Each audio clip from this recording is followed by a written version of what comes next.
everybody. Welcome back to Stay Positive, and happy 2020. I haven't done a new one this year, and it's been quite a journey. The reason why we took a big break is a couple things. I was traveling for a while for like holidays and stuff, but primarily I actually moved locations. For my own living, I moved, so I now live somewhere else, but I also, where I record the podcast is also where I live, so surprise, surprise, I now have like a bigger area to record. So basically, yeah, I moved, and a big part of where I'm at is that it's bigger, so I can have a little space set up rather than before we used to record on like my dining room table, it was just like a kitchen table, and so if, I wanted to eat, I'd eat next to a bunch of microphones.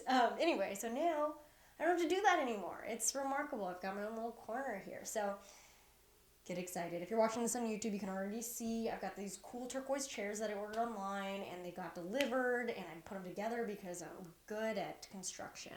No, it was really easy.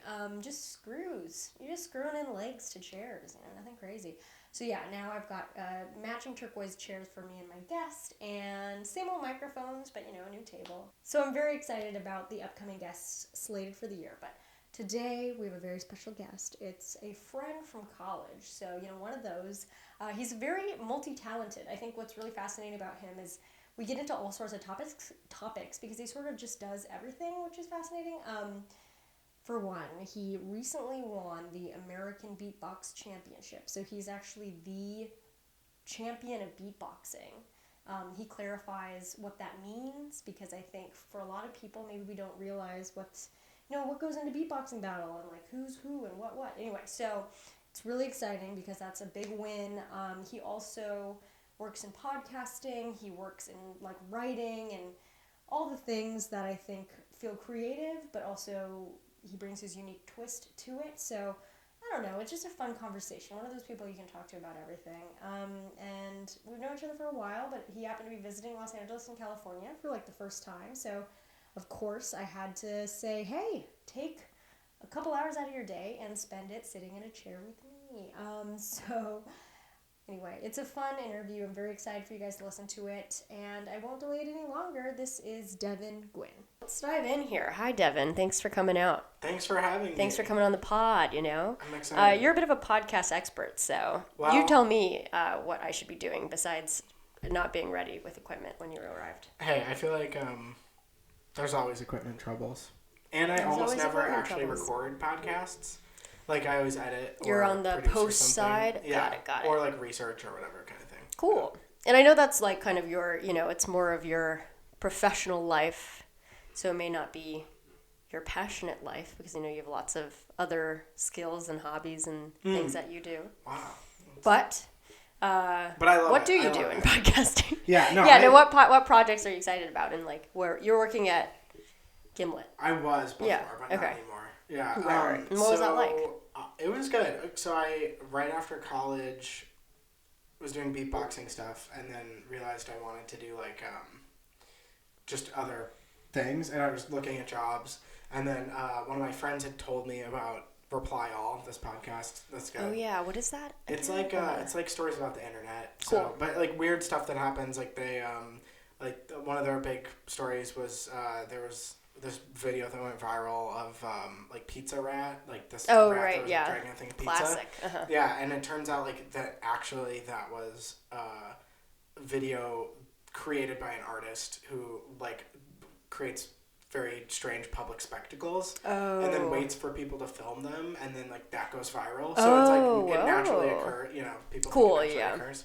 Yeah, she made like some about she made like bird poop that looked like Donald Trump and other stuff, but like some of it goes viral. Right. Oh, interesting. Okay, so secrets behind some of these things that we just take for people granted. assume that it's real. Yeah, cool. But so they do stories like that, whatever. But I loved the podcast. I'd been listening, and then I saw that they had a job opening for an internship.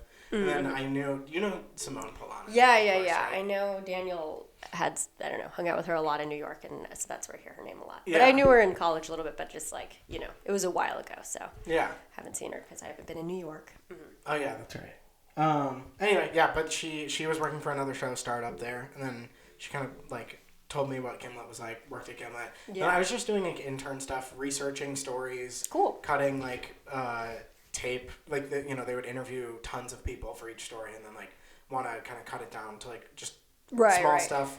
And a lot of time it wouldn't even go in. Yeah, the get rid of the losers. Yeah. Oh yeah. You're the guy who's like, this guy, terrible voice. Yeah, Cut him. yeah, bad talker. Yeah, what a terrible choice of words. Because I feel like I listen to a couple podcasts that are like highly produced ones. Because obviously, most of the comedian ones are like shooting the shit with like, what we're doing, which is fun. But the ones that are actual professionals are always at the end. They're like, and our intern, so and so. So did you get a lot of shout outs? Yeah, so I got every Sweet. episode. I got a shout That's out. big. Our intern Devon Guinn. Yeah, I feel like I always pay attention to the intern's name because they like tend to end on it. / it's also you are like, oh, that's exciting because they probably put in the most work. I mean, everybody has their role, but like, somebody's staying late and shit. Yeah, it was fun. Their culture was like very, very intense. They stayed very late, but they kind of had this nice system where like no one would ever ask somebody. Basically, anyone. Like, the higher up you were, the later you stayed, and the lower down you were, the less late. That's how I feel like it should be. Yeah, it's so I really weird, like the system that I see a lot, which, like, when I was in more of an assistant position, like, I didn't mind, because it's like, you kind of are like, yeah, paying your dues, and so I gotta stay late and do all the, like, more bitch work stuff, but then now, in the recent positions where there have been other assistants, and I'm not one, and like I get to leave early. I'm like, this feels weird. I don't like that. Yeah, I mean, and again, I don't know. It's kind of I still do it. Yeah. But interesting. Okay, wait. So we'll go back to, if you don't mind, talk about your beatboxing career. Yeah. Or unless you want to expand more on podcasting. No, do you see all I was gonna say is a segue there? Like, no, just that I worked at Reply All. Right. Then, okay. Then basically I kind of realized like I don't want to do audio is what I thought. I thought like I don't want to be an audio producer. That's not my passion. My passion is like doing interdisciplinary stuff.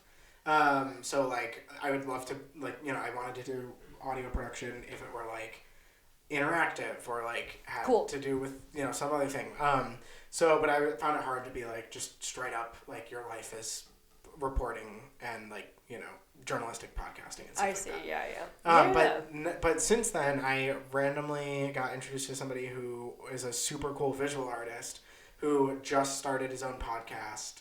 It's called She's a Talker. It's super cool. Neil Goldberg.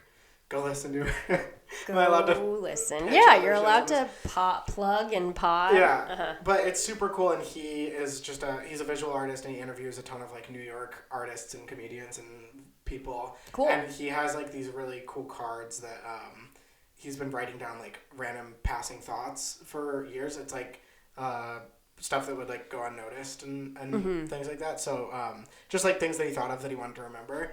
And so then he like brings them up. He like has his note cards and he like reads one. To like have a new topic. And then they have a talk. Yeah, they just like That's talk cool. about like the stuff. Wait, what's his name again? His name's Neil Goldberg. Neil Goldberg. Okay, cool. And he's like he teaches at Yale. He's a visual artist. He's had stuff like all over and sweet. Yeah. So I've been like editing and producing that, and that's super fun. And I feel like it's like I also am kind of a control freak, and I love like that it's just the two of us working on it, like in terms of most of the like editing decisions and stuff. Mm-hmm. So it feels like if I have an idea, it like it is what happens. Mm-hmm. And it it's harder when you're like starting off. Like at Reply All, I would if I had an idea or something, it like maybe happened. Right, and like a lot of people have a say, and they're like, okay, well, take it into consideration. So for this one, like, what kind of editing choices are you making? Because it's like kind of an interview thing, but it's like, okay, cool. It's a two-way interview, and honestly, what it is like he has a bunch of the cards, and he talks with people. Most of the people are his friends. I feel like mainly the way that we edit it is to like bring out the best moments and like cut everything else away and like allow all the setup and stuff. If you listen to it, hopefully you wouldn't feel like it sounds edited. Sure. It's like hopefully it sounds like one of those podcasts that just like is two people talking and naturally they're funny and they wow, how did they come up with that so quickly? Yeah, that's so funny. Bam, bam, bam, bam, bam. Doing a great job making it look like you're not doing. Yeah. And like a lot of the time he'll say like I've noticed a lot of the edits that I make. He'll read some card that's like, the smell of dance or something, and then like. So they're that random. Yeah, they're totally random. He curates them for each person. Cool. But like then sometimes I don't know. Like I notice one of the edits I make a lot is like he'll like they'll kind of start going off on a tangent. And he's like, yeah, but like the smell of dance. What do you think about that? And then they'll say like, it's funny. The smell of dance is like very specific or whatever. And I'll just cut out his question to them. Oh, okay. And so it just sounds like they brought it up. to like, stumble into this like awesome train. Oh, interesting. And it has like direction, but like cool. It doesn't feel Anyway, so that's fun. Behind the Pod scenes. talk. Yeah. Pod talk. What a time, what a time to be alive. So many podcasts, so many things to do. Yeah, sorry. So many Cokes to drink. Yeah, big Coke man here. I heard you kind of talking about this earlier, but I don't think it's water in a Coke thing. Oh, okay. But there was once Coke in that Coke bottle. Yeah, I drank all 32 ounces. Oh, nice. Congrats. Are you strictly Coke, not Pepsi? I truly would rather have nothing than have Pepsi. Okay, yeah. You're really a Coke truther or a purist. Yeah. Well, but here's the thing. I get why people like Pepsi. I think I like it better. Sorry. Yeah, a lot of people say that, and they just have bad taste. But I get why they like it. I just don't. They're just terrible people. But okay. No, I get why they like it. It's sweeter. It's definitely sweeter. You call me a kid who likes. Well, no, I mean, I drink like I love 30 ounces of Coke every day. So. Yeah, that's a lot. But I'm not judging you because I know you've probably been through this because it's like your thing, right? Yeah, I was saying also before that like my whole family's obsessed with Coca Cola. I have tapes of my great grandparents talking about. Yeah, I have audio tapes of my great grandparents talking about how much they love Coca Cola. My mom, when she was 2 years old, I have tapes of her talking about Coca Cola. And like in my family, it's like if you got a. Like good grades, like you go get a it's like a associated with positive celebration and stuff. Yeah, but anything. So that's like stomachache, have a Coke. Oh, like bad day at school, have a Coke. Great day at school, have a Coke. It's like wow. It's like the reward at the end. Yeah. I mean, in some ways, stomachache it could help because carbonation, right? Yeah. So I can see that actually being medically true. Yeah. Granted, I don't know. I remember as a kid just like wanting sugar all the time. Like I could only think about sugar. Like most of my mind and memories I think was like, but then how do I turn this into eating sugar? Yeah. So it would be out and it'd be like, okay, I know there's like soda within the vicinity and I see somebody carrying one, so I need to like hint to my mom that I'm thirsty. So then she has to get that because that's the only thing they serve here. Wow. Except of course they had water. And stuff. Anyway, but interesting. I remember when I discovered the feeling of like being too full from soda. Like I remember when I was in like it was pretty early, like 6th grade. Mm-hmm. I remember realizing that if I just drank water before my meal, I would like enjoy my meal more, and then I could drink Coke with my meal. Like my mom would always say, you can have one Coke, you can have it with your meal or whatever. If I was like at a restaurant or something. Sure. And I remember like noticing that the times that I got it early and just like drank it right away, that I didn't like my meal as much because I'd filled up. Oh, wow. Which like is totally real, but like when you're a kid you can't like. Right. But I remember literally I was at a taco place too, and I was like, I'm so full, and all I had was Coke, like. Yeah, how's that possible? What if I just wait until I start What eating? a realization. A big coming of age moment. Did you have any trouble, because I kind of think I ran into this with like other things, but like the minute you're not being policed by your parents for something like sweets or something like that, did you have trouble adjusting to that? Because like how do you now just not buy Coke all the time because you can't? I do buy it all the time. Yeah, honestly. I feel like honestly, I just buy it all the time. Great. Yeah, I didn't. But I feel like so I have really bad food allergies, as you know. So we'll get into this. Yeah. No, now we're getting into it. But like growing up, like I don't have. If I see a bunch of pastries out, like I have no like. Right. Because I couldn't eat them growing up. Yeah, so you're like, what's that? Like I love cupcakes and I love like stuff if I can have them and cookies. Right. Like I love them, but I don't go to Panera and then like can't help myself and they're like, do you want a pastry for 99 cents? I'm not like. Oh yeah, like, that's I a have thing. To, I forgot. I just don't even care. So I feel like Coke is like my big food vice. I eat pretty like I'm really healthy otherwise, I feel like. It's Right, like right, Coca cool. Cola and like alcohol are my Sure, yeah. vices. Alcohol is a vice of mine as well. I mean, I feel like you know, Coke, it's like pretty good too because you can, you know, it's standard. You're like, I'm not allergic to anything in there. Yeah. It doesn't vary by, you know, restaurant. I don't know. Yeah, although Or I does will it? say it does vary by restaurant. It's Okay. like, McDonald's has the best Coke. I was just reading Really? this article That's about so it. interesting. Yeah, because they're really specific about the way they do it. They have this whole they have this like whole thing syrup with Coca Cola. to water. Yeah. Oh, So they have wow. and they mix it accounting for ice melt. So when you take a first sip of like a Coke from it's like McDonald's, intense. it's like stronger. Right, and then the ice it's like melts. mainlining it. Ah! Oh my god! We gotta go to McDonald's after this. So mainlining it, slapping your inside of your veins. So did you? So then that's your thing. Yeah, like you love a Coke. That's like how you do. reward yourself. I feel that way about like.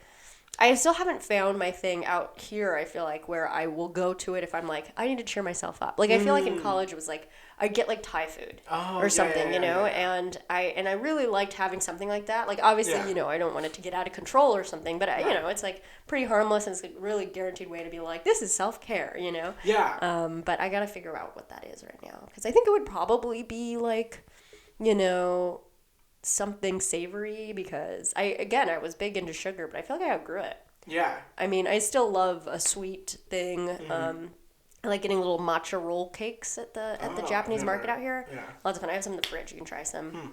Of course, I don't know if there's anything in there. Yeah.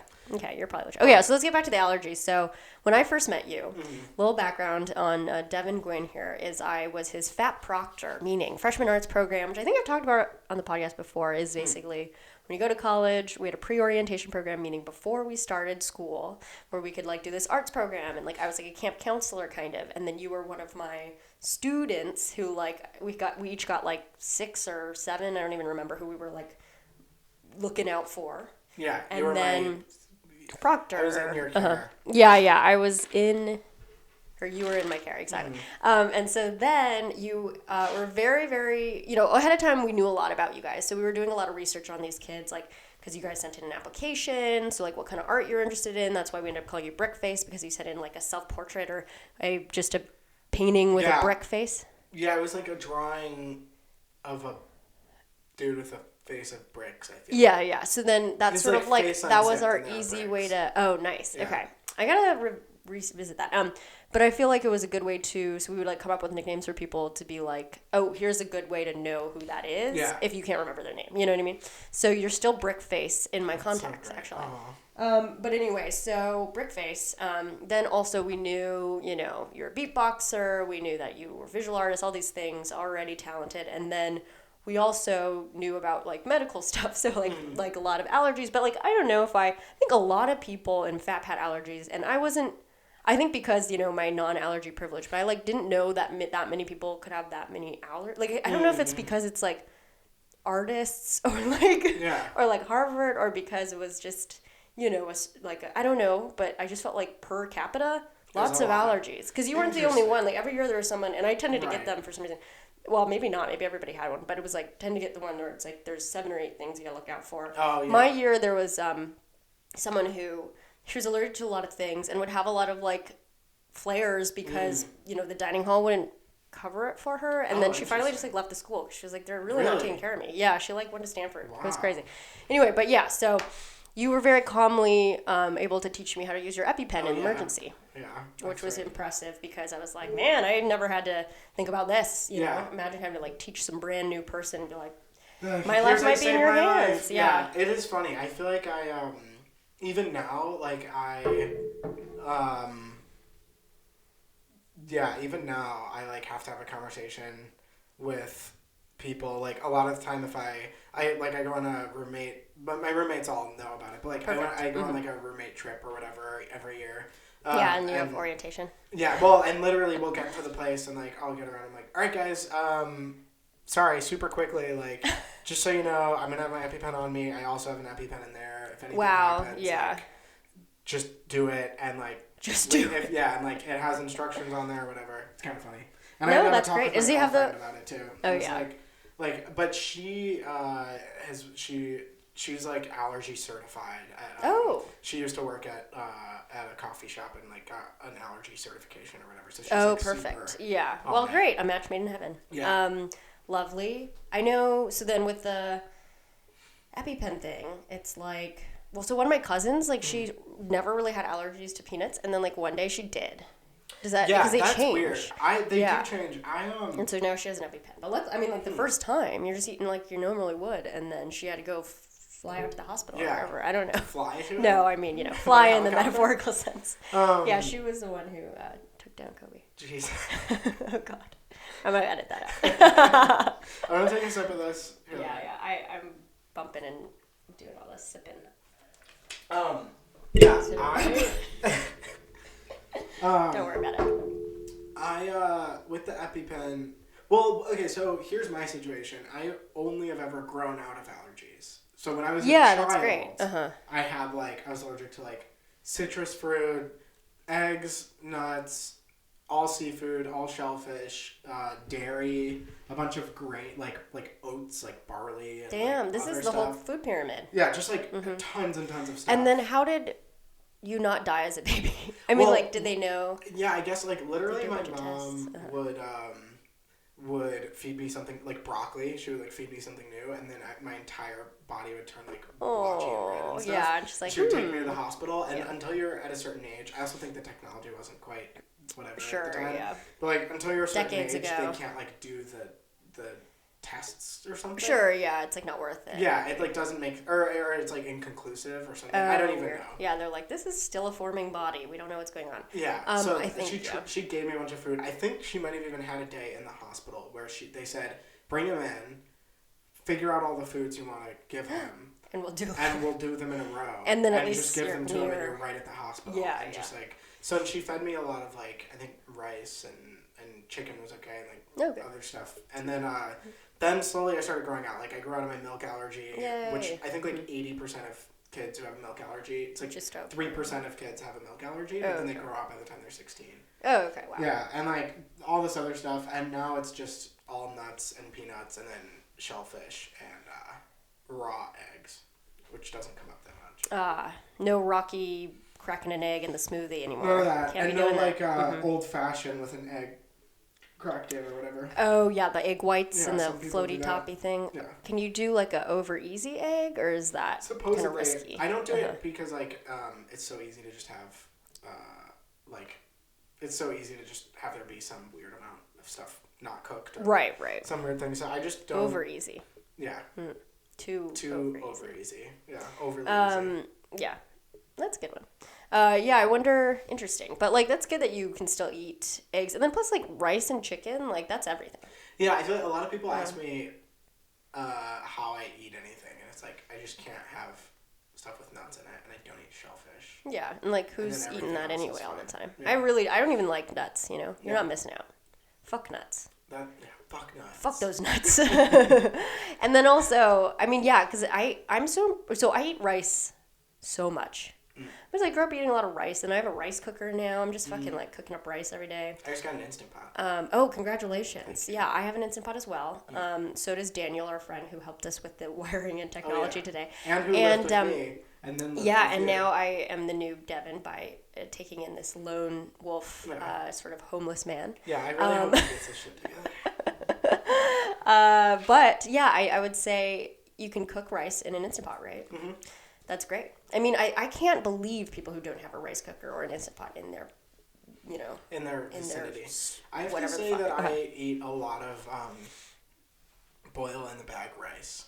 I'm a big boil in the bag rice person. And so that's a thing that can be doable. I just it's just so easy. I just have the bag and I put it in water and then come back 10 minutes later and it's rice. Oh, weird. Okay. So I've never. Yeah. I don't think it's not I'm sure it's very doable. Yeah, it's fine. It tastes good. It's Uncle Ben's rice or whatever. It's so you buy rice. The package and then it comes with a bag. Yeah, it's it's literally you just take this little plastic bag out and put it in. Cute. Boiling plastic just hurts my brain a little bit, but sure. It's plastic not the best. Yeah. But yeah, now they have Instant Pot, just get fucking uncooked rice and I know. Put some water in there. Yeah. And I make sushi rice a lot. Oh, interesting. Okay, yeah, I just did that for I was trying to make little rolls. I make little panda rice balls. It's big for me. But yeah. So, see, plenty to do. Can you eat seaweed? Yeah. Can you So make I make sushi? sushi. I can't do shellfish. I can't do shellfish. I don't eat fish. Okay, great. Because Get them out of of there. fish fraud, and because I'm always worried there's going to be like specks of shellfish in there. Wait, a fish fraud? Oh, Yeah, wait. Fish fraud. Because of fish fraud. Yeah, fish fraud where they're like... Big fish. Where, what? Yeah. I mean, like, like... big fish. Oil, Yeah. big fish. But big literally, fish coming it's to a get thing. you. Apparently, like, depending on where you are, it's like some huge amount of... It's like 40% of fish that you eat isn't the fish you think it is. Oh, I believe it. Yeah, Yeah. that's right. I'm sure you're... I mean, yeah, I believe it. Remember when they tried to feed us swai in college? Yeah, but I didn't. Yeah, good. I mean, good job. But I like remember that the other day. I was literally at a zoo, and I was like, oh my god, we were fed a lot of swai in the dining hall of college. Yeah. And I've never heard of that and haven't heard of it since. Yeah, It's like a yeah, shark yeah. or something. I It's like don't a even borderline. know. It's like below catfish on like the level of Bottom feeder. bottomness. Yeah, I don't know. It's fine. I'll eat it. Whatever. Okay. So now that you are okay, well, can we talk about your beatbox win? Oh yeah, let's talk about Is beatboxing. that okay? Yeah. Okay. We don't have to. I'm totally down. If you're trying to move away from your beatbox persona. I'm gonna also move. Let me. Oh yeah, that sounds better already. Yeah, I feel like I've been very echoey, right? You've been a little echoey, but I couldn't figure. This seems much. This better. is, I guess, it's very directional, so just Yeah. sort of like stay. Okay, cool. Wow. It already and sounds way interview better. starts. Yeah. now. Hi, Devon. Welcome to the podcast. Thank you for Thank coming. you. No, Oh, thanks but for having it's fine. me. We got it all. Okay, so the beatbox win. Here's the situation. Mm-hmm. As you know, I've been a beatboxer for a long time. How long? I don't know if I know how long. I started when I was in junior year of high school, which was 2011, 2012. Because I graduated in 2013. Okay. So, So you're a 2010s, like- early 2010s beatbox. yeah, but, basically, like, okay, and also I've been telling this story a lot. I did, like, a TEDx talk. Oh, I know. And Congrats. thanks. Look it was it up, fun. everyone. Is yeah, it it's not out out yet, Okay. but It'll and be out. actually don't look up Devon Guinn TEDx because I did like this little performance that was really bad for a different TEDx thing, so I don't want anyone to see that. So Okay. don't look up. Don't yeah. look it up at all. Honestly, But give up. look up. Yeah, just follow Honestly, my Instagram. Shut down and then- whatever's happening right now. Oh yeah, follow D Instagram. and I'll But we'll post plug on it there. at the end. Yeah, so. I'll stay away from. Also, I those. should address the new set. Oh yeah, go I ahead. moved. I'll do it in an intro. You can do. Yeah. But yeah, so anyway, continue. Okay, so here's my situation. I started beatboxing when I was a junior in college. I mean, a junior in high school. I was in an a cappella group called Boys Don't Sing. I was very bad at beatboxing, and yeah, I was just bad at it. But I really liked it, and I thought it was cool. So then I kept researching how to do better and whatever. Then when I applied to Harvard, I was like, oh, I want to write about this, but I am not good at it. Like, I haven't actually done anything good with it at all. Right. So I wrote my essay about, like, how much I love beatboxing, even though I'm really bad at it. Cool. That I was, like like, that what my whole take. essay was. Yeah, I was, that's like, awesome. I just, like, freaking love this and, like, whatever. And then, actually, weirdly, like, when I got to see my application after, like... You can see You notes. looked? I Yeah, never looked. I looked, and they had circled it and wrote, like, beatboxing, unique, and then multiple times wrote beatboxing on my application. So, like, they, like, love They love that. Yeah. Well, I think it is very unique, obviously. But it is But- fun to have that, bring that to the community of students. Yeah, I don't know. Because you so did. You You were the dude. kind of, yeah. But, like, then... So, but that's the whole thing. Everyone always talks about me as, like, beatboxer. Like, Got people, like, always bring it up. They're like, Devon's a beatboxer. Devon does, like, competition. Right. Like, beatbox It does stand out. whatever. But, and, like, Devon's, like, their champion, whatever. But, like, what's so funny is that I've been going to these competitions since 2013. And I literally had never... The way the competitions work is, like, they have, like, an elimination where they pick 16 people from, like, everyone who enters. They pick 16 people to be in the battle. And then they do a bracket. Okay. So it's, like, 1 versus 16, 2 versus 15. They do the bracket, and it's single loss elimination. Like, if you beat that person, you move on to the next round. Bless Sorry. you.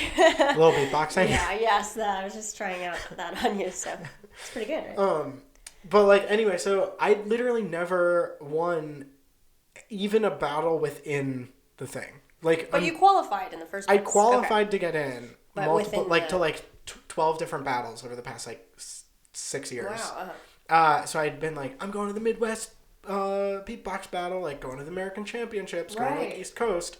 But then I had never won even a single battle within them. Okay. And somehow I like get gigs as a beatboxer and like had done all this stuff, and like people think of me as like a beatboxer, but I'm like literally in the competition scene. I'm, you know, like nobody, like in terms of the competition. So it's so funny. Anyway, so then this year I just kind of like had been practicing a lot, and like some weird stuff happened, and I also have been doing Loopstation stuff. Cool. So like I've and that's a whole category at the American Championships.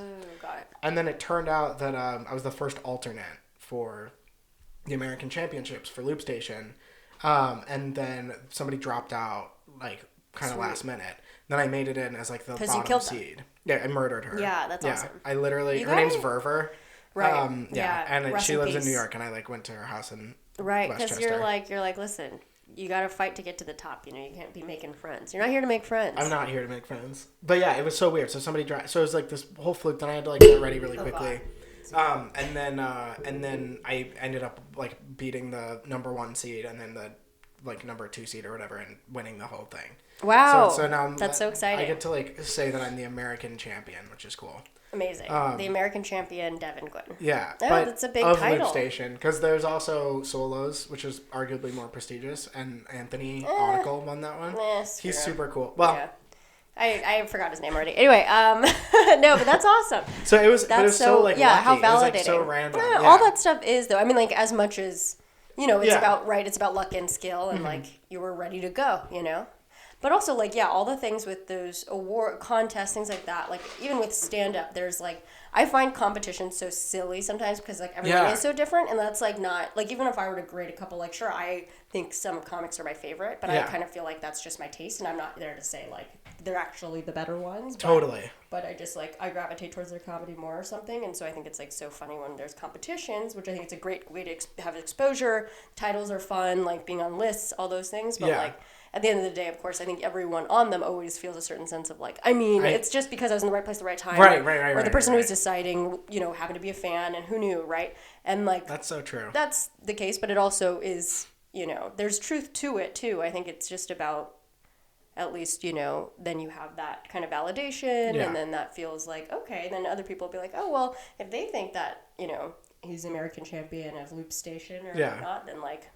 must be great, and then they pay attention more, you know. Totally. Yeah, it's like I've gotten a lot of gigs and stuff just like the same things that I was trying to get before, but like now I just am like, oh, I'm the American champion, and it's like and then it like opens the door, which is super cool. Yeah, that's awesome. A credit, as they call it. Yeah, it's so like it's very funny though, and also it's funny because like I don't know, it's just an interesting dynamic. Like there are a lot of like politics in the beatbox world that are kind of interesting. Ooh, give me the dish. Dosh me the gosh. Dosh that juicy gosh. Yeah, I can't form sentences, but you know what I mean. But like, I don't know. Well, basically like the if you want to like be famous in beatboxing, you have to like get one of the big YouTube channels to post a video with you in it. And like the people who run those, it's like you're kind of at their whim. It's like, you know, it just kind of whatever is going on. And like even they're like the Harvey Weinsteins of beatboxing. Yeah, the Harvey Weinsteins. Yeah, is that the deal? But like it is weird. I don't know. Like I do a lot of jokes. Like since I do comedy stuff tangentially, and like kind of found beatboxing a little bit through some comedy stuff as well, and basically, like, I don't think that, like, the beatboxing community takes me super seriously as a performer. And so, like, I've often been chastised for, like, making a joke on stage or, like, doing, like, some silly thing. Chastised? Who's chastising Well, I've had people come up and say, like, oh, you know, a lot of us are really serious and, like, came here, we practiced for months, and, like, you took a spot, and then you, like, made a mockery of it on stage. But that's just... I agree. Your style. It's not like you didn't also practice. Right, exactly. Like you were working hard too, but weird. Yeah, so, people be cray. But I mean, also I've done clunkers of performance. Like I had like clunkers of performances. I mean, before whatever. That, like I wasn't prepped for, but anyway. But like, it's just an interesting thing, and like kind of rightfully actually, like a lot of people were upset when they found out the rankings for the American Championships. It was by a video entry. To like qualify into it since there were so many people, and people like kind of had this whole thing where they were like, oh, you need to release what the judges, like, you need to release the judging ranking so we can see transparency that, like, no one's messing with the numbers or anything like that. Mm-hmm. And then after that thing was when I found out that I was an alternate, and they were supposed to have contacted me beforehand. Like, they didn't tell me I was an alternate until the people made this huge thing about showing transparency. So they were going to try to, like, sweep you under the rug kind of thing? I feel like that's a bold thing to claim, and so I don't want to, like, say that. Yeah. And also, I have a lot of respect for the two people who run the American Championships. Yeah. But I do think that, like, I've been doing a lot of stuff, even this year with the American Championships, like, all the competitors were supposed to have, like, competitor videos filmed, and, like, somehow something went wrong with my video, so, like, I didn't get a chance to film a video, so now they don't even have a video of the American champion. Like, they're supposed to have these videos ready, so if you win a thing, oh my god, we lost the file, so now it's, like, somehow they, like, now they don't have one for me, you know, it's... And, like, now after I won, they were coming up to me like, oh, we gotta go, like, film something. Like, let me know when you're free to come to the YouTube space, whatever. Yeah, okay. So it's just kind of, but, like, it's kind of a weird thing. It's like, oh, so... Right, now you're... How come beforehand? Right. Like, I had just as much of a chance as anyone else. Right. Oh, it's kind of an interesting dynamic. Of course. Yeah. So the people judging that championship thing, was that more of, like, was that the same people, or was it different people? The people judging it are different from the people who run it. Okay. And also, like, I have a lot of respect for the people who run it. They're doing, like, they are making history by, like, hosting an event that otherwise wouldn't be happening. Okay. And, like, I know that it's so much work, and, like, things are gonna fall through the cracks. They won't listen. No, they might.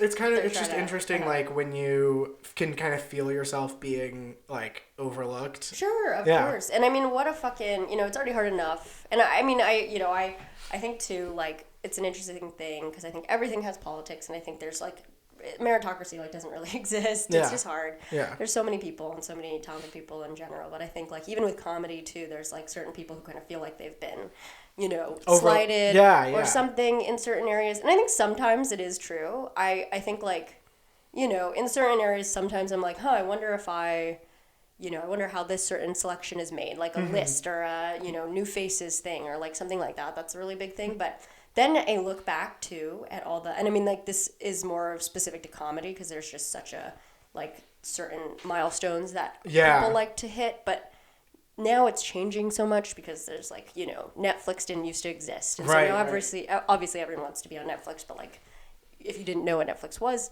10 years ago, then, like, why would you want to be on Netflix? You'd probably want to be on HBO. Anyway, so I think with that, though, there's, like...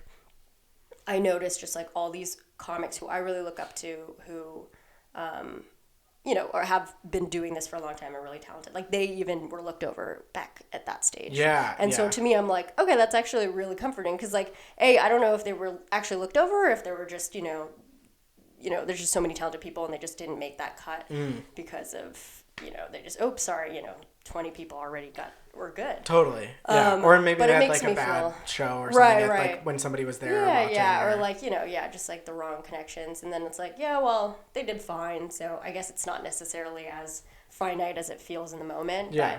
But it is true, too, that, like, getting those certain titles and everybody changes their opinion about you. Then it's like, then because it's all so subjective. Like, especially, like, what I was saying about, like, comedy.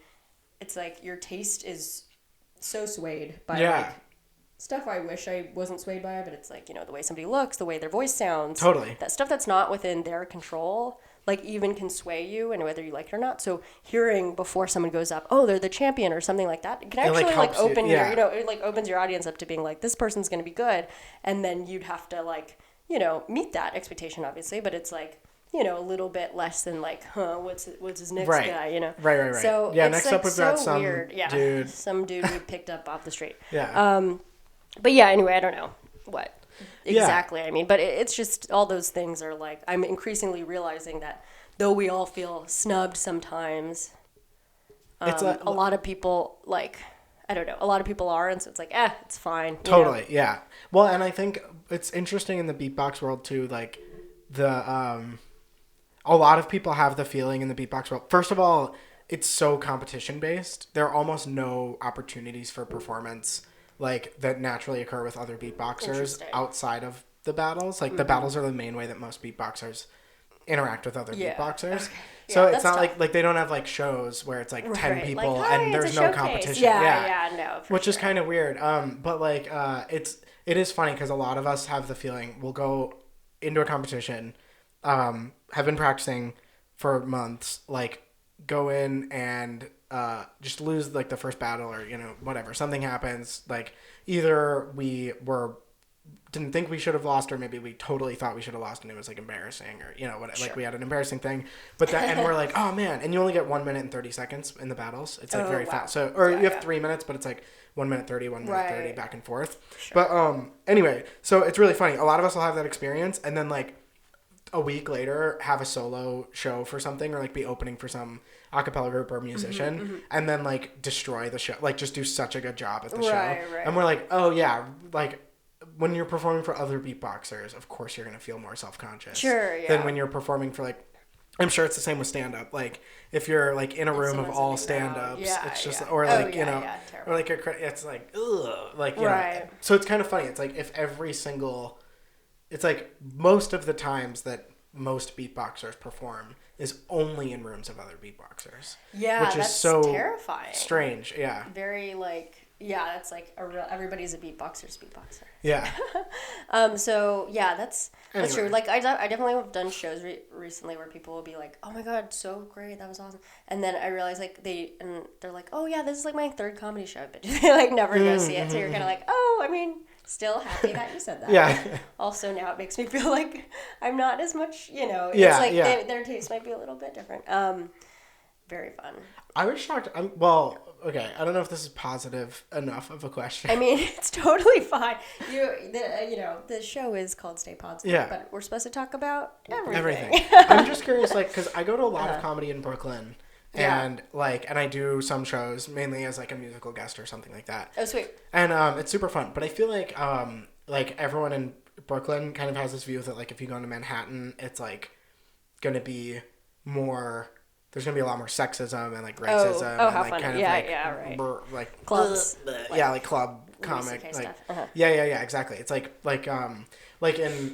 so I just saw a show in LA here, Mm-hmm. and I like noticed that it was like the Manhattan vibe. What curious- show was it?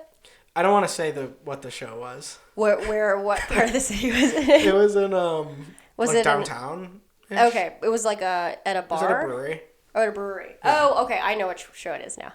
Well, Was it but not, yeah. The show? Yeah, but saw- I'm not being very okay, drunk. no, it's but fine. no, Uh-huh. and also like I went. Okay, so I'll just So what's say it all surprising as about it it? was. Okay, yeah. No, like Sam invited me. Our Yeah, friend yeah, Sam Clark, yeah, yeah. who's been on the show. This maybe Yeah, not. he has. Yeah. For all Great you guy. listeners out there. We're like doing some fun projects, Yeah, and yeah. he was great. So went to see him. He did a great job. There were a couple comics who I also like thought did a great job, Mm-hmm. but a lot of the comics like immediately went on stage and were just like basically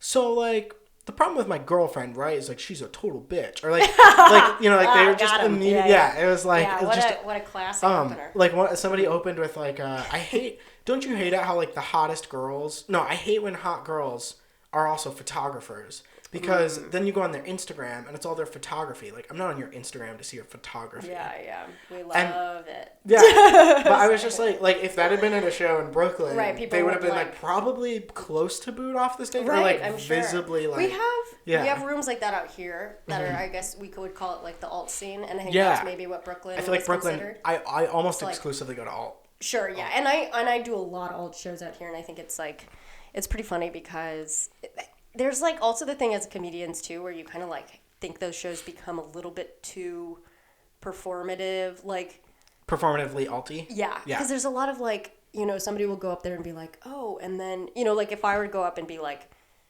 yeah, so look, I'm an Asian woman. Like people would be like, yeah, you know what I mean? Yes, It's like yeah, I know I haven't what you said mean. anything, you know what I mean? Right, And like right, so you right, kind right. of hopefully go or even if I say a joke that's like pretty funny, but it just is on political track of like what there's like if you make fun of like white people Yes. or da-da-da, which like I do have jokes like that, lots of fun, right? Yeah. But like even they're more so like then it's like the white people being like, yeah, fucking shit on my face. Yeah, I'm just yeah. kidding. No, it's so true. It's so true. Shit Yeah. into my mouth.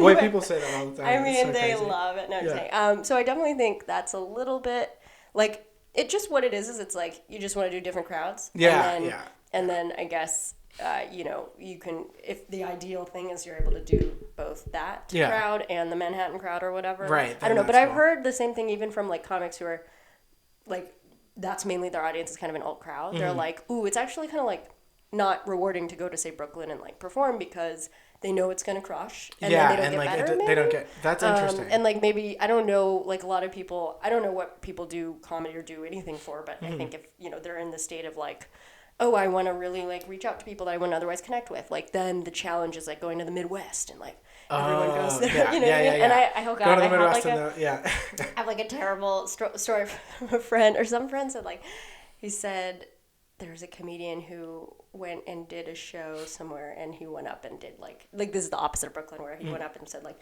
oh, so you know my wife is Arab or something, or my wife's a Muslim or something. I can't remember what it was exactly, and people were like, boo. Oh, and God. it's like, oh god, that's the opposite of like you know, so that's the norm of what you think you expect like comedy crowds to be, because they're so used to kind of like the, you know, keep it American. I don't know. But so you can go either way. Funny. So ideally you could do that room and you could do a Brooklyn room, and like you wouldn't feel like you have to compromise too much, but you'd be able to like at least make connection. But it's just like so weird right now. Everything's so splintered. I mean, obviously, right? It was interesting. Well, and also like I wasn't super surprised to see people making jokes that like aren't what I'm used to, but I was surprised that like the audience was into it at this show. Like tell us about your bitch. Yeah, girlfriend. exactly. Yeah, people, I want her. I want that ass on Instagram. Literally. I guess so. That's weird. But like, I don't know. I saw. It is funny. Like I know exactly what you're talking about in Brooklyn. Like I think the shows, because I'm not trying to make it in comedy. Like I think it's nice because I like don't have to like politically go to show, like I don't have to like go to shows to and be like, hi, I'm Devon. I don't have to like go do shows or mics like just to get stage time and stuff. So I feel like I pick shows that are like pretty good to go to and all that kind of thing. But like I have been to a few shows where like that you're talking about where it's just like yes, so just like no matter what happens. I know, and that's like fun. I mean, and I like going to those shows as an audience member too, because sometimes it's just like so fun to see people having a good time. I saw a show where this girl who's she is like mixed, and I think she's half Latina, half like Indian American.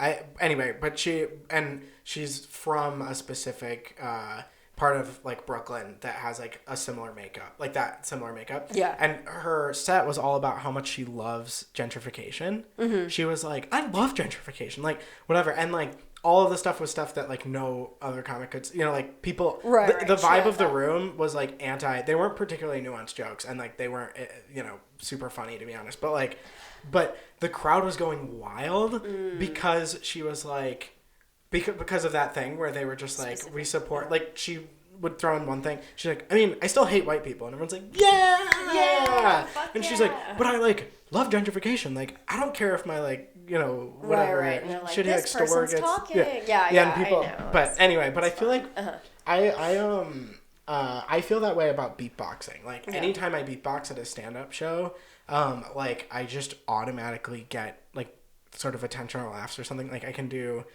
bits that get laughs that like I just don't. I've not earned it. Yeah. It's just, I mean, I've earned it, but it's just like well, I don't know. Like I do this bit sometimes where I'll be beatboxing and then I'll just like put the mic in somebody else's face. Like I'll go up to somebody in the audience and put the mic in their face, and like people think it's super funny, but like that's not a joke. Like that's not, and I do it all the time. Yeah, it's like, oh look, I did something cool. And like, what are you gonna do? Like it's like it's like a pretty low level, you know. Like I guess it's just. Not I feel like I don't see anybody else do that though. Yeah, I guess Bobby McFerrin has done it before. All right, well then it's hack. I'm sorry. If he's done it, I don't know what that is. But yeah, it is like, I don't know. I feel like I that's to tie it in full circle. I feel like the competitions for beatboxers are like the people or say it's like the dojo or whatever. It's like where you go to train and get better and like work on your craft. And then like the shows are where you get to have like shows at random things with non-beatboxers where you like have fun and get to like just like ham it up. And like if you want to do some super cheesy like Sail cover or something that like every beatboxer does or whatever, like, you know, I mean, that's kind of dated. The but, Sail like, cover is the knock-knock joke. Yeah, the Sail, exactly. Yeah, then like you can do it and like have a great time and like you've earned it, you know. You've earned the Sail You've cover. earned the Sail cover. You've earned the like Seven Nation Army or whatever, like. What a classic! Everyone can get on board with that. You know? I used to do that in street performing, and like literally, if I did that, immediately a crowd would form. Oh, nice! Yeah, people are just like throwing cash at you. I would like just do it every like 15 like, minutes. Take my baby. Yeah, that's big. That's hilarious. Yeah, that's right. Because you still busk. Do you do that still? I don't do it anymore. It's kind of. I guess New York would be like kind of an intense. Yeah, I've done it before in New York, but I don't do it mainly because like I have become a little bit grumpy, I must say. Grumpy. Yeah, and like when I'm walking on the street, a lot of the time when there's like street performing going on, or like on the subway and stuff, it's kind of like it kind of bothers me a little bit, and like I feel like and I've had like days where I've just been really upset or something or down, and like been walking and then just like, you know, I'm like trying to listen to music or just like chill and somebody's like banging drums and it's cool, but like it's peace and quiet. Yeah, I'm like, I don't want to add to like more noise of stuff for people. But on the flip side, I think like I feel like I have a huge respect for especially like plaza, like, you know, I feel like it's so fun to be able to walk into a plaza and like see tons of street performers like in a park or like Central, you know, some sort of like area thing like that. Yeah. But sorry, I'm talking about being grumpy. First I was talking about... You're fine. Like, I literally think that's part of this. I love to hear about... I feel like being positive means you're never sad. You, God. You have no emotions. Right. And your face is perpetually in smile. Yeah. No, I mean, I think that's the interesting thing, because I'm like... I feel like like the whole... I don't know. That's why this title of the show is kind of tough, because I'm like, well, it's obviously ironic. Yeah. How do you cheer yourself up? I'm curious. Also, that's what I'm supposed to ask you. Oh, really? I will. But wait, I want to make sure we're okay on time. Is it on it? Okay, I'm not too worried. You okay? It's 1:03. Okay. And yeah. Do you need to leave soon? I'm having too much fun. Sam can wait. Yeah, tell Sam to shove it up his butt. Let me see. Also, I have weird allergies. I think I was rummaging around in the dust. I couldn't find my little thing. Sorry, this is... No, it's good. Necessary intermission. Okay, so what were you going to say? We're back. Oh, no. You asked me how do I cheer myself up. Oh, yeah. And that's, and I'll ask you the same thing back. So think about your answer, too. Okay. But, yeah, I don't know. I mean, I guess right now it's like I kind of am realizing I really am an extrovert. And that's not I'm not like a outgoing, like, I'm not fucking standing on tables. I don't know what extroverts do. But I would say I do think that I get energy from spending time with people. So I think I just need to make sure that, like, if I'm ever feeling like, oh, I think I shouldn't schedule that thing because I'm probably going to be tired later, it's like, oh, actually, you're going to have the energy because you should probably see that person that you like. Oh, nice. And it will give you energy, and you're going to be fine with it. And you're going to be like, oh, I'm so happy I did this. So I can't, like, preemptively kind of shut myself out. So that's, like, what I'm kind of learning right now is I'm like, okay, so try to talk to people on the phone more, you know, try to do the thing where you, like, go, I'm working on it, you know. But, yeah, I finally, like, called my friend from high school, and we'd been meaning to talk for a while, and it was just like really nice. And kind of like, you know, even like so we were at that Signet thing last night, so it was just sort of like a lot of people, so it's sort of like, okay, maybe that's sort of the thing where I probably, you know, if I was feeling kind of tired, I'd be like, maybe I'll just skip it. But like knowing that, you know, you were going to be there and our friend Daniel, who's staying with me, was going to go with me, like I feel like there was sort of the safety net of like, I have like an obligation to go because I kind of know I'm going to see these people. Yeah. And then that forced me to go. And then it's like, oh yeah, this is actually very fine, you know. Mm-hmm. But I think kind of you can, when I'm alone, I can get in the mindset of like, it'll be easier if I just like stay here. Yeah. And, like, you know, it'll be fine. I'll see these people eventually, you know. Yeah. So yeah, trying to work on that specifically. Does this mean I can try to convince you to come hang more tonight or tomorrow? Yeah. Oh, of course. Because, you leave I leave Monday. tomorrow. I thought I left Monday, but I leave tomorrow night. Brutal. But yeah, we'll hang on. Yeah, that's cool. I totally relate to that. I feel like I need to be around people. Like, I just, like, well, okay, that's not very nuanced or deep, but I just feel like I like, good for me. I kind of have this opposite thing, actually, where, like, I've realized that, like, I don't know how to totally explain it, but basically, like, I recharge both ways, but, like, I can go a long time without seeing people. I'll get, like, kind of antsy or stressed, and, like, that's fine. But, like, my biggest thing is that I need some sort of, like, alone time where, like, I'm not, like, listening to people. Like, even, I've been realizing, like, even just, like, if people are in the common room and my door's closed and I can hear people, like, walking around, I just feel, like, on edge and antsy and, like, anxious and stuff. Like, I just really, I don't know. It's kind of a funny thing. No, that seems legitimate. Yeah, that's and, like, awesome. And so I've been noticing that a lot. My roommate, who's, like, my best friend, he works from home. And then Dan was just staying with us, too. And, like, many of the people who have lived with us have worked from home. Right. And so, like, it's 3 of us in a small Brooklyn apartment working from home. And, like, it's, like, really easy to step on each other's toes or just, like, you know, you're walking to the bathroom in the middle of, like, a difficult edit or, like, thing you're writing or whatever, and then, like, suddenly you're having a conversation, and, like, it's so, like, great because any other time that would be awesome, but, like, for me it just, like, is so hard. Handle. Yeah. So I've been finding ways to, like, give myself alone time where I know that I'm, like, not gonna be, you know, like, no one's gonna bug me or whatever. I'm not gonna, like, I can just zone out with my thoughts and, like, not get, yeah. That makes sense. And I think, like, a lot of obviously, Dylan and I have been living together for a long time, and for a while there we were both working from home. He just started working out of home, and then I worked out of home for a while. So then we kind of had that break. But, like, when we were both working from home, I think there was a lot. Also, like, being in a relationship, there was a lot of the, like, you know, he's in the zone doing work, we're stressed, and, like, maybe I'm not in that zone. And so then I'm like, hey, so what do you want to eat for lunch? And then he's like, I can't right now. And it's like, exactly. He hates me. We're going to die. But, you know, of course, then I, like, gradually learned that's not the case. So, yeah, that was very tough. But I think also here, I'm, you know, driving a lot, and that's, like, great alone time. Oh, yeah. Because you're just, like, in your car, it's literally, like, airtight. Totally. You can turn your radio up and, like, be singing and in your own world, and, like, nobody pays attention to you. So I think, like, I get a lot of alone time out of driving. But I know that's not the case in, like, most cities. I feel like for me, that was something that kind of got to me, too, is, like, my alone time on the subway. Like, it's like, no matter what, it's like 9 times out of 10, if you get on the subway, you're going to have to deal with something sort of unfavorable. And so, like, I've been trying to... good odds.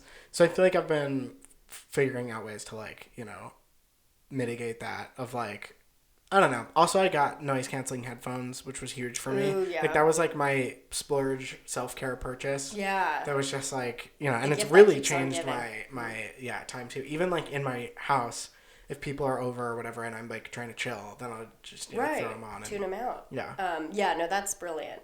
It's a good way to create your own little bubble. Yeah. I know, like... That house last night had that writing room. Did you see the little, like... no. It's not, like, terrarium, but, like, there was, like, a... Oh, that glass thing? The glass thing was her, like, writing room. Yeah, so we were at this house. We were at this house where the owner was, like, an author, right? Is she an author? Yeah, she's a writer. I don't know. I don't know, but very. I honestly don't know, and I should. But the fact that it's separate from her house, she has, like, a little. I mean, of course, very nice, very successful people. So I assume you know, it's like not everyone can have their own little separate house from their house. But seriously. But yeah, interesting. That makes sense. And like, it's still cool because it's like open windows, so I'm sure she like has a nice view. Totally, you don't feel like cooped up. Right. But yet she's like isolated in a box, so nobody can come like get her. That's very cool. Yeah, I think like I remember the very short amount of time I've ever spent in New York. I was like staying with a couple friends, and luckily they all like worked out of home, so I was like kind of had a place to myself during the day, and then I would like, because they lived in like East Village, I think it was, and so you like hit the ground, like, you know, walk up, so you walk down, and then the minute you hit the ground, it's like people, so you're, like, fucking right up against everyone, and then you're like walking to the subway, and then in the subway I'm like breathing into somebody's their lower back, because I'm kind of short, you know, and so I'm just like in the crevice of someone's back, and then like, you know, so it's very, I was like, oh, I could see this could be tough. If you get overwhelmed. You don't have a lot of time to I'm just recharge. like breathing in someone's skin cells. Yeah. Who I haven't met really Yeah. formally. It's a lot, but But I'm sure you get used to it, and it's also like part of the reason why it's really cool is that like you have that many people. But yeah. So it's smart. I think the noise canceling headphones are always key because it does really like you don't realize, or I don't realize at least, how much like noise stuff happens. Totally. That I like when I'm not tuned into it. It's like, oh yeah, this is kind of nice. Yeah. I feel like that, and my like I have like a little Amazon Alexa, and it and so I just have a white noise machine for when I'm sleeping. That's listening to your every to my everything. You're sleeping. What you're saying in your sleep, which are your deepest desires, totally. And monetizing that. Yeah. Selling that to. I feel like the fact that companies. like I have a Google Home and an Alexa in my bedroom. Oh, interesting. So they cancel each other out. Everybody has my data, and I feel like people like stress out about that, but then they also like have Siri in their pocket all day. Sure. Siri's listening no matter if you turn her off. Yeah. Although apparently Siri, like the reason Siri is worse as a voice assistant is like Siri's like one of the worst voice assistants. Yeah, that makes sense, I guess. And the reason that Siri's so bad is because Apple refuses to like share as much data because they're more protective of your data, which is kind of cool. That's great. I would prefer that, of course, but I think even then, I think they got caught for like. Yeah, they had contractors who listened to people's stuff. Yeah. So you have like humans, which is kind of gross, but whatever. Who cares? I don't care. And I started dating somebody named Alexa. Oh yeah, that's so confusing. Yeah, and so she like I changed my. Well, first of all, I like write Alexa skills fairly often. Like I write what? Like I write interactive content for Amazon Alexa occasionally, like fairly often. Crazy. And so like so it's extra ironic like that I was doing voice stuff and like then started dating Alexa. She hates that like everyone always like that's the first thing. It's like her name's been stolen basically. Oh yeah, it's like if you're named Isis. Yeah, exactly. But she so I changed my Amazon Alexa to respond to Echo. Okay. But then I started working for this company, Echo, that you've done some work for before. Yeah, anytime I say, oh yeah, I wrote this thing for Echo, and they're like, oh, like the Amazon Echo? thing? Yeah. So you like, how does that work? I'm like, no, it's completely different, but yeah. So it makes it even more confusing. And then I have to do the same thing, and I already write skills for Amazon Echo, like, that are done on there. So then it's a weird...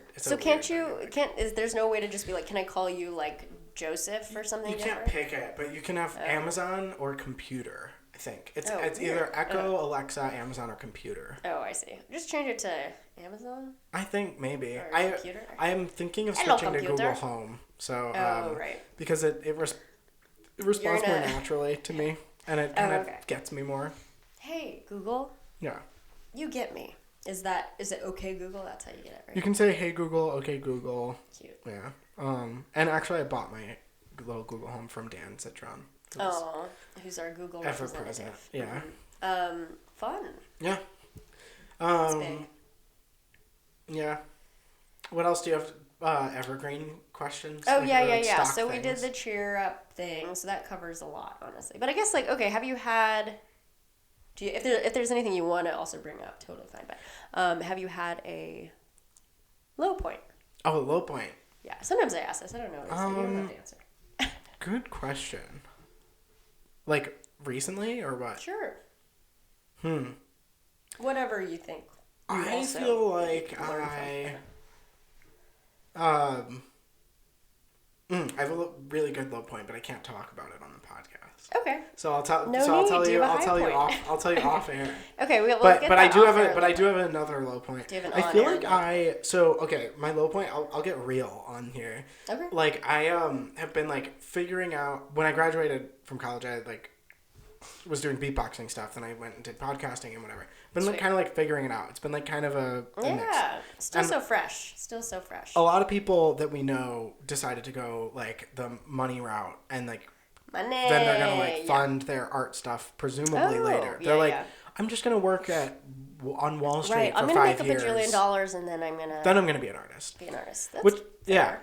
And I feel like it is fair, but I've done the other thing where I'm like, I'm just gonna take my risks now, and if it doesn't pan out, then like whatever.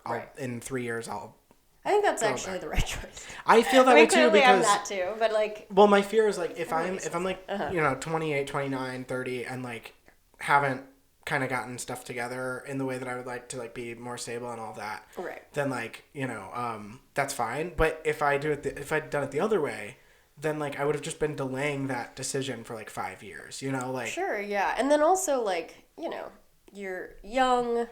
You don't have to be a yeah rich person yet. yeah exactly. And also, I think it's, like, hard to leave yeah if you yeah have a totally. steady thing. If I you was get just, I used was to worried that. I wouldn't trust myself to leave if I yeah got yeah into yeah. it at all. Yeah. And I feel like so my little point is kind of like now this year and like kind of going like 2020 is kind of like the time that is a shift for me where like I'm about to finish up with my job that's like not creative. I do like this like tutoring stuff that's like not creative and I'm going to be leaving that and like I'm going to be doing creative stuff full time and it's very exciting. And like, it's gonna be like stable enough that I'm not stressed like about like paying rent or whatever. Cool. But my low point is that like that's going to happen, like, but I'm in this weird dip where like now I like have to pay taxes for this whole year because I was like I didn't pay taxes the whole year like and I like 1099. I was like 1099. Yeah. That's so I'm rough. like and that and then like a bunch of other random stuff that's not worth getting into that now I've like spent a bunch of money and now I'm like oh man I've been like I've been like having a great time living large being like kind of irresponsible and now I've done my audit and like I know for the next like 3 months I have to be a little like you have to be it's gonna be kind of stressful and then I have to pay Yeah. taxes and like it's gonna be a whole thing and then like it's like Mm-hmm. and like I know it's gonna be fine but like I just have been kind of like stressed about money. Interesting. Yeah, no, I think that's like you're probably gonna find I don't know. I feel like I get most stressed before I go on vacation, say. Mm-hmm. Like not that this is the same thing, but I think like then when you're on it, when you're living through that like thing that you're anticipating is like, oh God, I gotta prepare all this shit because then I gotta do the thing where I coast, but I can't, I have to be able to like live a certain way. Yeah. Excuse me. And the fact that like all that stress happens before because you're preparing, and then once you're like kind of let go, you're like, oh wow. I mean, I did stress because I needed to, and like that kind of made it easier now. Yeah. Oh, that's true. Yeah. Or easier when you're actually going through the thing you're anticipating. That's kind of scary. Like, I mean, I don't know. And I use that vacation example. But I think what I mean is, like, if I know I'm going to not be able to do work for a span of time, then I have the thing, like, I'm going to miss out. There's going to be an opportunity that comes up that I'm going to miss because I'm gone and I'm not available or I can't answer my email. And, like, that's going to be stressful. And so then I think, like, then when I'm finally in that position, it's like, whatever. I prepared enough where I think it's fine. Do you have a good accountant, or are you doing it yourself? I am finding an accountant. Cool. Yeah, because I've been filing taxes in Michigan until this year. This is the first year that I'm like doing it all in New York and whatever. Yeah. So and like last year the accountant was like, I don't think I should do this for you next year because you're in New York. And this is weird. It was like not. But I think they're supposed to like. I used to do it myself, and then I took my stuff. Because it's a shit show this year, we're freelancers. Yeah, it's like a fucking nightmare. Yeah. And the guy was like, "Don't try this at home. Like, you could have saved yourself so much money Really? last year." Because I did it myself, and I think I like didn't write off a ton of things I probably could have. Wow. Okay, this is really helpful because I was like debating maybe. I should and do it's it like myself. obviously I have to pay him, but I think in theory they're supposed to save you. The same, if not more. Right. And then also, like, I'm just scared I'm getting audited, and like they're gonna be like, "Sarah, your fucking receipts don't match up." I'm like, exactly. "Oh, I'm sorry, I tried to save it, but my car." And it's like a whole thing. It's in the bottom of the bag. I have purse. So definitely looking at that. But so then that'll that's help make you feel a little less like stressed about the idea of getting audited or something. Totally. Yeah. Well, and like I know basically in like 6 months I'm gonna be like in a new apartment. You move in? I have to move. Yeah, so like I'm living with my best friend right now, and I think, like we're either going to live together or not live together next year. Which like is kind of like we'll be close enough and like whatever. Like that's kind of not the big thing, but just like the act of moving and finding a new place and all that stuff. I mean, is gonna be like. I just went through a move. Yeah, I mean, it made me want to be a minimalist. Yeah, I know, right? I have so much shit. I'm like, oh, why am I transporting this shirt that has a stain on it? Yeah. And then I also, we used movers because some of our furniture was very helpful. Nice. And it's like, ugh, I can't lift anything. Are you kidding me? I'd die. Yeah, I do. I've been doing like TaskRabbit with moving Oh within yeah, New I York. think that's the way to go. I think what I'm gonna do is either get a smaller place or like sublet for a little bit because my girlfriend lives in Boston. Oh, right. And I'm like also gonna be traveling a lot. Like You don't need to like be fully. Yeah, I think rested. so. I think I might take a few months to like not actually sign a lease on a place and put all my stuff in storage for like significantly cheaper than having a place, and then just like live out of like 2 suitcases or something. Right, yeah. I say that now and like because it sounds so fun and exciting and freeing, and I bet like then in a couple months after I might be like, all right, I am tired of moving every 2 weeks. Being a nomad, but it could be cool. I mean, do it when you're young. Yeah. I think the moving thing, it just like made me go crazy because I mean the whole thing why we were delayed today too is because I had a little equipment Zoom thing that I like can't find now. I'm like, oh, I knew this happened in the move. I'm sure it'll turn up somewhere, but everything was in boxes for so long, and just like my head was like I was like losing my mind because I couldn't find like, oh, I gotta have the keys, like because now it's like keys are more of a thing for me because I have like a couple different keys, and I just, we didn't used to have, on our other apartment, I think we used to have, like, just the door handle key and not, like, a padlock thing or just one. I don't know, one of those things where it's like... The more keys you have, the more powerful I'm just like, you are, though. Yeah, I'm so powerful now, but, like, You're I literally can't... Yeah, I'll, like, be on one side of where I live, and then I'll be like, oh, it's on the other side. I'm just, like, losing my mind. So, anyway, it'll get easier, I'm sure, but, like, definitely this, like, change of environment thing, it's, yeah. Like, and maybe one day... My problem will be too many keys. Too many keys. Yeah. So many properties. Yeah, because you have like 4 or 5 houses, right? I have like you have the place in Malibu. Yeah, You've 9 got to 10. Yeah, on any given day. Yeah. Multiple houses. But yeah, so okay, cool. And then what about a high point? Oh, a high point. Let's see. We'll balance it out with a high point. I mean, high point, this was in November, so I don't know if this still qualifies, but definitely winning the American Championships was cool because it was super validating to have won, and like I won with like funny songs, like all my songs being yourself, you didn't compromise. Exactly, yeah, and like they were like really ridiculous, and so that was a high point, but I also feel like, I mean, this is my first time in LA. This has been pretty cool. Like, sweet, I didn't know you hadn't been here before. Yeah. That's cool. But then I guess like, well, so I had a like a TEDx talk, which we shouldn't get into because like I have really complicated feelings about TEDx because like it's like whatever, but but before it was in Boston, and so I was staying with Alexa for like 2 weeks before, and we just had like an awesome relationship bonding time. Nice. And like we were just together a lot, and like it was not like it wasn't like fantasy vacation, like not a care in the world, like nothing goes wrong, no problems, like nothing to worry about, right? In terms of like life or anything like that, but it was just like normal stuff, hanging out together, and and since she lives in Boston, I live in New York, it's like we don't always get to see each other for as long as we want. So it was nice to just that's like a distance. Yeah. Cool. Yeah, so hanging in like a normal setting too. Yeah, like you're saying, it's not like an escape. It's like she's living her life. Exactly. And she's like in grad school. I was doing work for the podcast and other stuff, and then getting ready for the TEDx thing. And, that's awesome. Yeah, that's like a good glimpse of like this is what life could be like. Yeah. You guys mesh well. That's great. Yeah. So good. I love it. Yeah. Good high points. Good low point. I'm excited to hear the off-air low point. Sorry. Oh yeah. No, I am not excited to hear anybody's low point, but you know what I mean. It's juicy. I'm excited for the juice. Yeah. Yeah, and then I guess like those are kind of the main things. I think like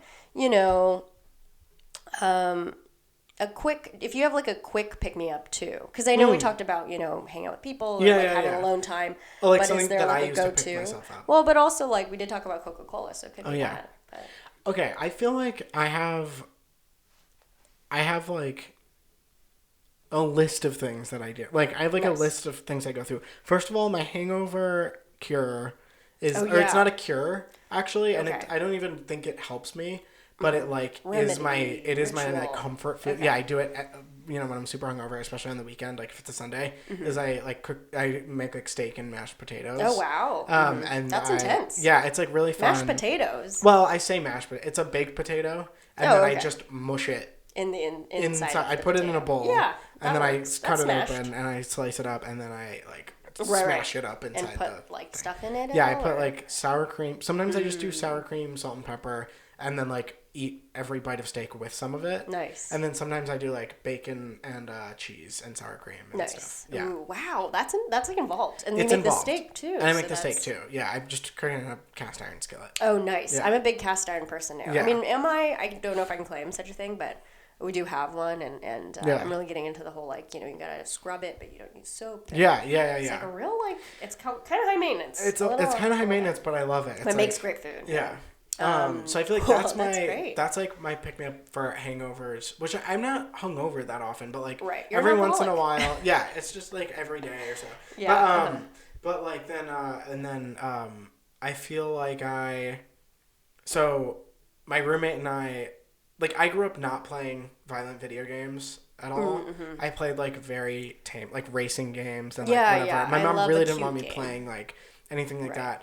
And so like comically in college and then now like my college roommates and I would play like Grand Theft Auto, which is funny all the time, violent. and just like be really over the top violent, like throwing grenades at like, at babies. at, like babies. Yeah, Yeah, exactly. The Grenade babies. The grenade baby. Level. So I feel like the grenade baby is definitely my like pick me up. But now with Graham, it's really nice because we'll just I'll text him like 4:45 and be like, "Are you off work at 5:15?" He's like, "Yeah," and then because he works from home, and then he'll just like come out of his room, and then we'll just like play some violent video thing. game that's just like Catharsis. yeah, and also like it's just so thoughtless. Like we're not even like Right, you're not trying to like beat a level. Yeah. It's like how crazy. And actually, a lot of the time it's not. I now that I think of it, like more than half of the time we're actually playing this game that's like car soccer. It's called Rocket League. And it's literally just a giant soccer field, and you're driving a car. Oh, and then fun. there's a soccer ball, and you just have to hit it into the goal. Car soccer. Yeah, it's really, Nice. really, really fun.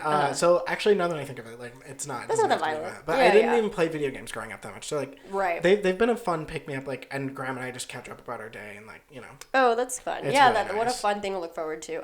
Yeah, I honestly didn't play a lot of violent video games, but I realized it was like, because recently though I started playing Overcooked at my sister's love house. Overcooked. It's so cute. It's and so fun, cute. but it's like so stressful because like we'll That's play what- together and like. yeah. Like, oh my god, and we're like communicating, but it's like so funny because it's just you're just cooking. Yeah, You're just I cooking, love that but game it's, so like, much. fun.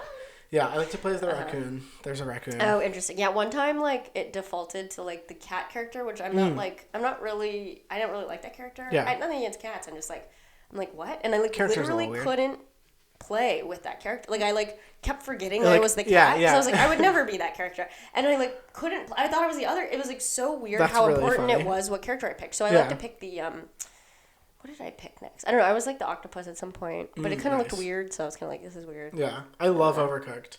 It's I fun. do know like a lot of time I'll introduce like if friends come over who want to play some video game but like don't play video games. A lot Yeah. of the time we'll play Overcooked, but I find a lot of Yeah, people feel it's super stressful. It is quite stressful. Like I'm so surprised I can play with my sister because I feel like, maybe it makes sense that I can play with my sister because I have like taken orders from her before, so it's like kind of a it's good yeah. clear communication. But I would say like it's also very high stress, so I feel like it'd be hard to play with some like your family because Yeah. it's like there's a lot of baggage. So Right, you're you just could, like, like, oh my be god, yelling, like what do yeah. you mean? Why are you yelling at me? Yeah, You know chop what the I mean? onions. I said onions. Yeah, onions. yeah, exactly. No, there was the wrong pizza. So luckily yeah, exactly. Somebody clean the plates.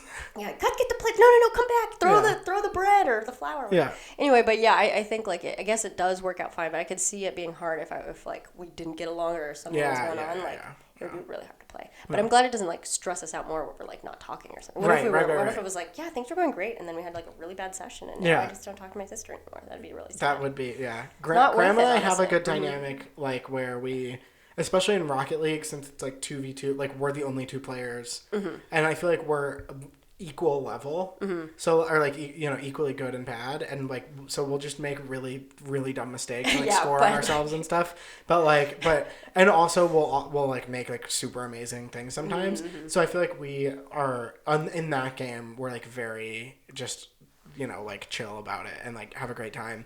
And then I feel like but it took us a while to get there. Like we are, would like get a little bit huffy with each other at times. But then we tried playing zombies, like this zombie. It's Call of Duty like has this thing where you can like just do a thing where you're fighting zombies.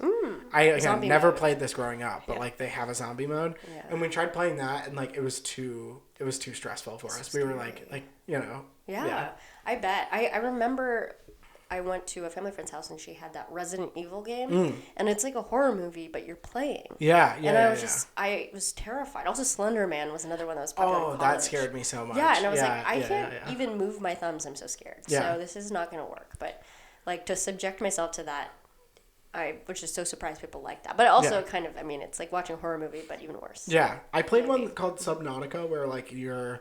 Like little, it's very cute. It's like it seems Love cute. a cute game. But yeah, and you're like this cute little like astronaut guy, and you've crash landed on a water planet, like a planet that's like 99% water or something. And so you're in this little pod, and it's like futuristic. So you have to like go like mine ore so that you can like put it in the thing, and it'll fabricate better rockets and stuff. So it's very fun. But like and I thought it was great. And then like sometimes they're like sharks or something, and you have to like hit them with a thing.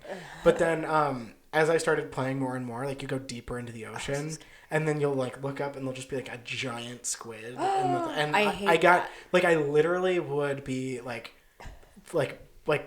sitting in my house alone at night playing it, and like I'm like, oh! Or I would just like see like in the distance like a squid of this like little pixelated like thing in the game, right? And that's even and I would get so that's scared. My biggest fucking fear is like because I don't like the ocean, but I specifically don't want to be underneath a whale. Okay, To me is that's just, what like half of this game is. Yeah, half of this game is or like even you look a up whale and it's like, below me. Are you kidding me? Like I don't know what it is about that. I think it makes you feel small. It makes you feel like, oh wow, yeah, the ocean is deep. Yeah. So maybe it's kind of like a heights thing too, because you're like, oh, I'm like high. Yeah. I don't know. It's crazy, but I would hate that.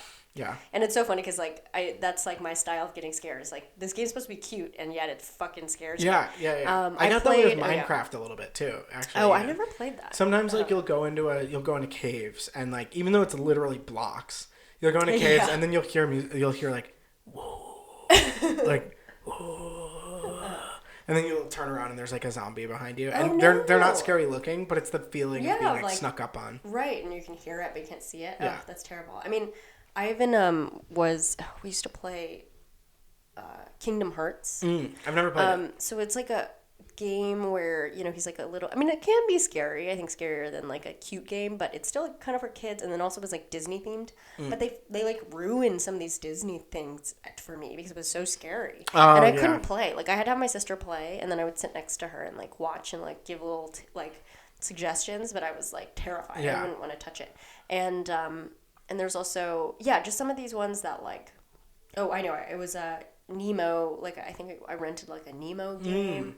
I've played like Finding Nemo the game. Yeah, I've and totally then as you played go Finding low, Nemo the game. as you go lower, it's so scary. That's so funny try to when you escape said that. something, It like sent me like the mines. It just like really like because every time there's a movie, it would come out. Well, also water games are terrifying and really just hard because the physics of water is like hard. Yeah. And then like I remember playing Mario, and anytime he had like a water thing was happening. Yeah, and he's like, it was like awful, and I would like get sick, because you're just like, whoa, like everything's seasick, and like I think it was Mario Galaxy that they'd have water planets, funny. and it would be like already jarring because you're like on like the way that game works is like gravity's at the center, so you're on a sphere, and then you're like underwater. It's like, it's awful. Anyway, love it though. Love a game. I don't really play that much anymore though, because I don't have like a console. You should get some here. Get a console. I don't know. I feel like it would just send me into no productivity for the rest of my life. I could handle it. Get a friend who has one. I mean, my sister has the Nintendo Switch. Does she live here? Yeah, she lives in Long Beach. So sweet. So I do visit to. I don't know how far that is. Overcooked. Oh yeah, it's fine. It's like 45 minutes. Gotcha. Yeah. Nice. But yeah, I don't know. Anything else you wanna, Well, I guess talk about positivity, and then you can plug stuff too. Oh, cool. Okay, my thoughts on positivity. No, I mean just whatever. If you have any other tidbits that you want to dispel. If I have any, no pressure.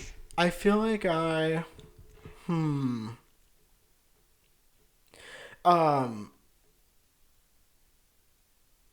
It's funny. This is like, because I was just on the podcast on She's a Talker. I was just editing the conversation they had about positivity. So just steal and that. It was interesting.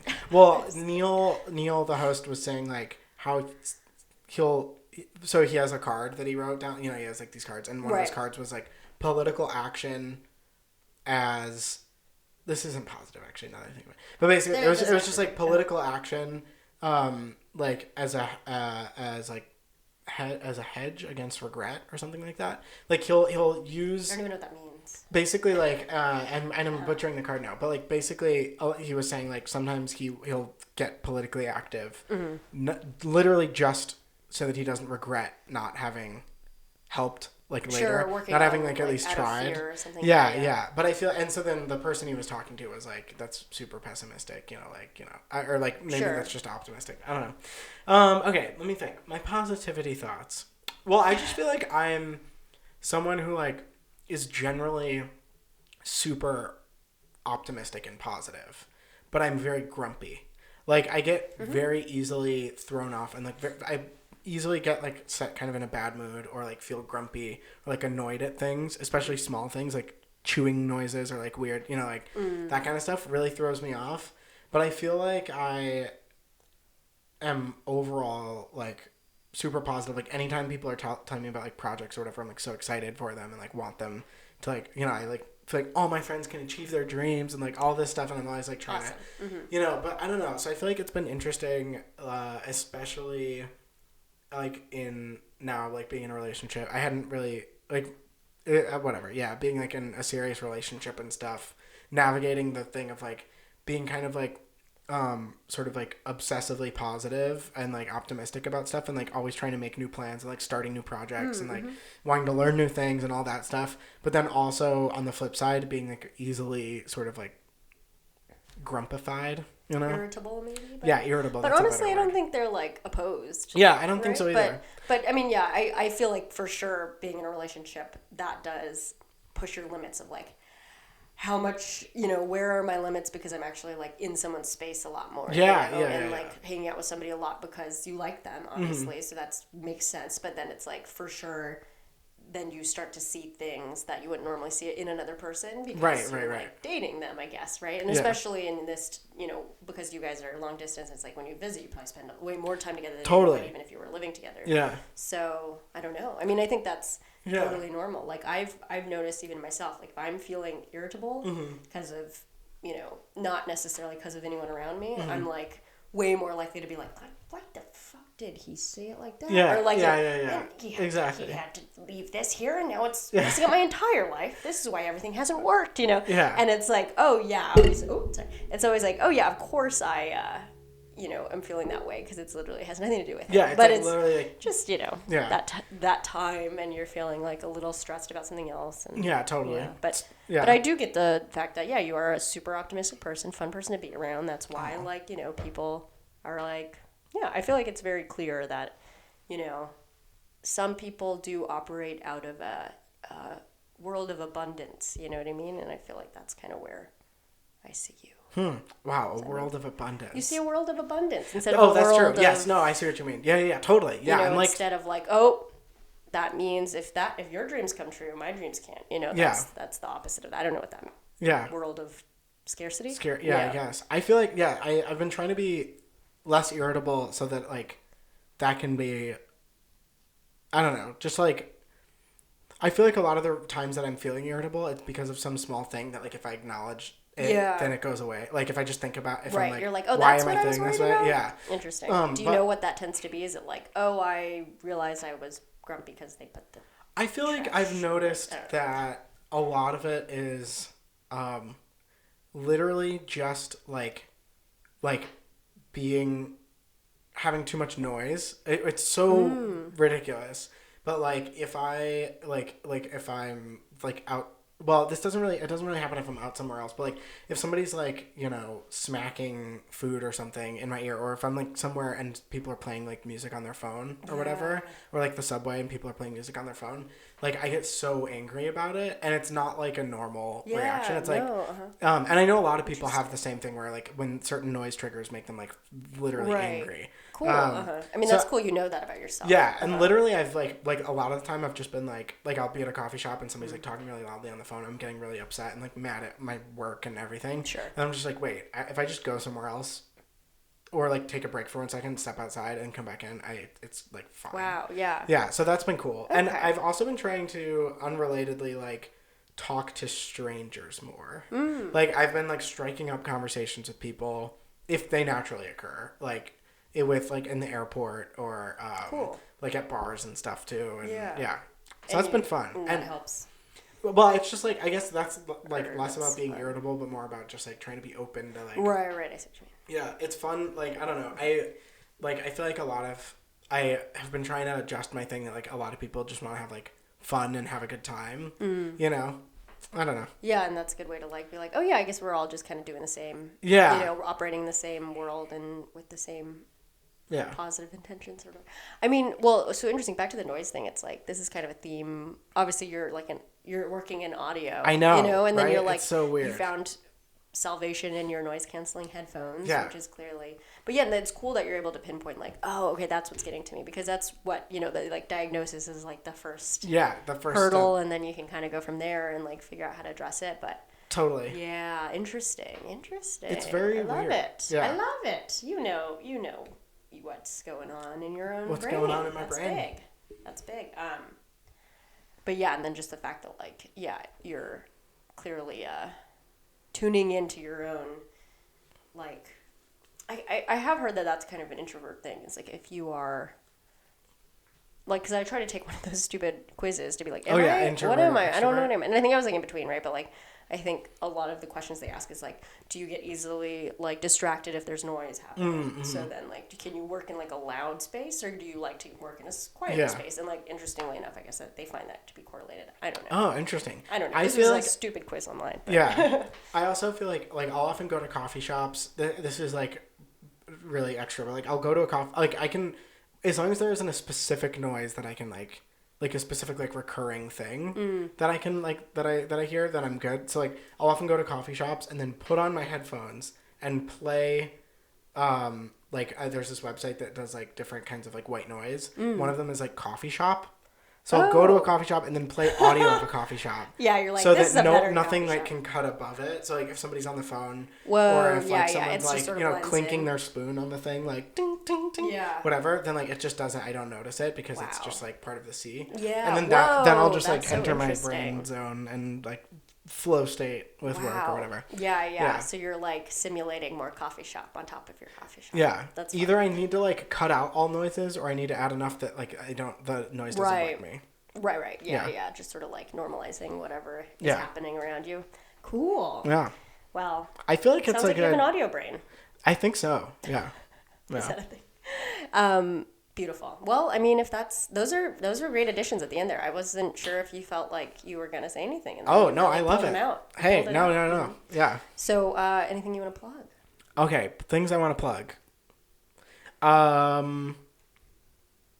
I feel like I actively, not because I work for it, but because I actively enjoy it, and also because I work for it, I feel like I want to plug She's a Talker. Yeah, it's an awesome podcast. Don't forget it. It's and like it's super fun. There are a lot of like cool people who you may or may not recognize who are on it, and like Gia Tolentino was on it, and like Naomi Ekperigin, who's written for a bunch of like comedy stuff, and and like other like they're just like a lot of cool people. But John Early was on an episode. Sweet. And like some, it's just super fun. And it like, it's cool because it's like a visual artist. It's a podcast made by a visual artist who's like very art brain. Yeah. And so like, there's just interesting conversation there.